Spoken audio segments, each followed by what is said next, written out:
ఇప్పుడు మనం చూస్తున్నది కరీంనగర్ నడిబొడ్డున శర్మనగర్ ప్రాంతం.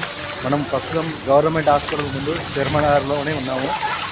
చిన్న వానకే చిత్తడైతే ఈరోజు భారీ వర్షానికి మొత్తం శర్మనగర్ ఇళ్లకు మొత్తం వరద నీరు ఏరి అతలాకుతలమైంది.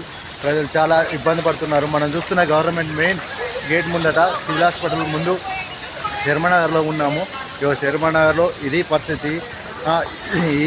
ఈ వర్షానికే ఇలా మొత్తం వరద నీరు చేరి ఇళ్లకు వరద నీరు చేరి చాలా ప్రజలు ఇక్కడి పడుతున్నారు.